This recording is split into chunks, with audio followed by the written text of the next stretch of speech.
Gloire à Jésus. Voilà, je remercie mes frères de pouvoir me laisser la possibilité de vous adresser un message du ciel, un message d'espérance, un message de bonheur pour nous chrétiens. J'aimerais vous parler à vous, l'Église de Dieu, aux chrétiens, aux chrétiennes, ceux qui ont fait profession de foi, et j'aimerais vous introduire dans le message de Dieu rapidement, dans le livre de Jean, Évangile de Jean, chapitre 1er, versets 12 à 13. Mais à tous ceux qui l'ont reçu, à ceux qui croient en son nom, elle a donné le pouvoir de devenir enfants de Dieu, lesquels sont nés non du sang, ni de la volonté de la chair, ni de la volonté de l'homme, mais de Dieu. Il est question de la parole. Autrement dit, à tous ceux qui ont reçu la parole de Dieu dans leur cœur, à ceux qui ont cru en son nom, elle a donné une possibilité de changer d'identité, de dépendre de lui et de trouver une nouvelle vie. À ceux qui l'ont reçu, aujourd'hui, cette parole, ils sont appelés enfants de Dieu. Parce que dans leur cœur, il y a eu un acte, un travail que Dieu seul peut faire, et cet acte s'appelle la nouvelle naissance. Nous ne pouvons pas devenir des enfants de Dieu, ni des chrétiens ou des chrétiennes, sans passer par la nouvelle naissance, si nous ne recevrons pas Christ, la parole, dans notre cœur. Un jour, un homme est venu auprès du Seigneur, Jean 3,3 va nous dire, Jésus parle à Nicodème et il dit, en vérité, je te le dis, si un homme ne naît de nouveau, il ne peut voir le royaume de Dieu. Et si aujourd'hui, en tant que chrétiens et chrétiennes, nous avons de l'espérance, c'est pour voir le royaume de Dieu, c'est pour contempler Dieu dans sa gloire, et non pas pour rester sur cette terre, parce qu'en écoutant la parole, nous avons reçu une espérance dans notre cœur, à cause de la nouvelle naissance. Si un homme ne naît d'eau et d'esprit, va dire Jésus, il ne peut pas être sauvé. La nouvelle naissance, elle ne consiste pas seulement au pardon de nos péchés, mais bien plus encore. Elle consiste dans la sainteté et dans la sanctification, de cœur, d'âme, mais aussi du corps. Un chrétien, une chrétienne, l'homme ou la femme de Dieu dépend entièrement de Dieu après cette nouvelle naissance. Il ne dépend plus de lui-même. Et la nouvelle naissance nous pousse vers un perfectionnement perpétuel, continuel, en Jésus-Christ notre Sauveur. Nous ne dépendons pas de nous-mêmes, mais nous sommes appelés enfants de Dieu et devient notre Père, notre Sauveur. C'est donc avec assurance, étant nés de nouveau, que nous pouvons dire ces paroles, « Le Seigneur est mon aide, je ne craindrai rien ». Hébreux chapitre 13, verset 6. Mais j'aimerais vous faire un rappel, mes frères, mes sœurs, et à nos amis qui nous écoutent à l'occasion. J'aimerais vous faire ce rappel.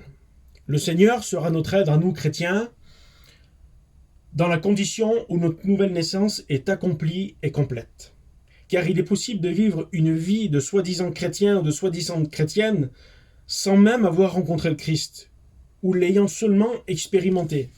Et là, il y a un malaise et il y a un problème assez grave, car la nouvelle naissance la nouvelle naissance est absolument indispensable à cause de l'incapacité naturelle de l'homme.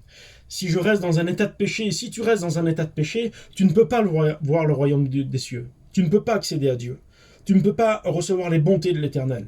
Mais si tu nais de nouveau, si tu dépends de lui entièrement, alors tu peux. La nouvelle naissance est indispensable. Parce que si nous restons dans un état de péché, il est impossible de recevoir. La nouvelle naissance est indispensable pour comprendre Dieu. Romains 8 et verset 7 va dire « Ceux qui sont dominés par les préoccupations de leur propre nature sont ennemis de Dieu. Ils ne se soumettent pas à Dieu, ni à la loi de Dieu, ni à la parole de Dieu, car ils ne le peuvent même pas. Ceux qui ne sont pas nés de nouveau ne peuvent pas comprendre cette parole. Ceux qui dépendent de leur propre nature ne peuvent pas plaire à Dieu. Celui qui n'a pas l'esprit du Christ ne lui appartient pas. Et Dieu condamne cet état de péché. Dieu ne tolère pas le péché. Dieu haït le péché, mais il aime le pécheur dans le but de sauver l'homme. Et c'est pour ça que les chrétiens sont là aujourd'hui. Alors la Bible dit que c'est du dedans du cœur des hommes que sortent les mauvaises pensées. Les débauches, les meurtres, les vols, les cupidités, les méchancetés, la fraude, le dérèglement, le regard envieux, la calomnie, l'orgueil et la folie. Et ça, c'est des états condamnables que Dieu n'accepte pas dans le cœur de l'homme. Et c'est pour ça qu'il déclare l'homme pécheur à cause de cet état dont je viens vous citer. Et il est possible encore que dans le cœur du chrétien, que dans le cœur de la chrétienne, il y ait encore des états de péché. Non plus des anciens péchés, mais des péchés nouveaux, si vous voulez, des péchés récents. Mais Dieu demande à chacun la sanctification, selon 1 Thessaloniciens 4.3. Lorsqu'on est né de nouveau, mes frères et sœurs, nous comprenons la parole de Dieu et nous comprenons les désirs de Dieu qui se portent envers nous, à cause de la nouvelle naissance. J'aimerais aller un petit peu plus loin avec vous. 1 Jean chapitre 5, verset 18. nous savons que quiconque est né de Dieu ne pratique pas le péché, mais il se garde lui-même et le malin ne le touche pas.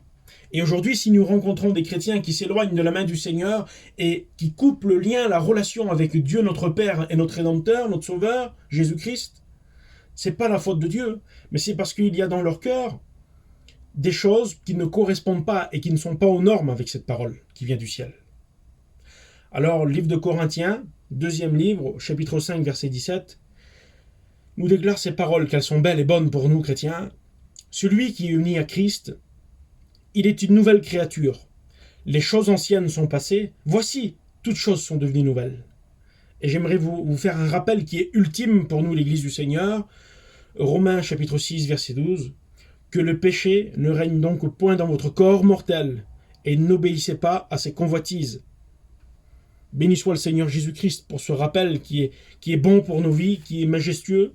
En effet, le salut que Dieu nous donne ne s'arrête pas uniquement au stade du pardon de nos péchés anciens, de notre vie d'inconverti.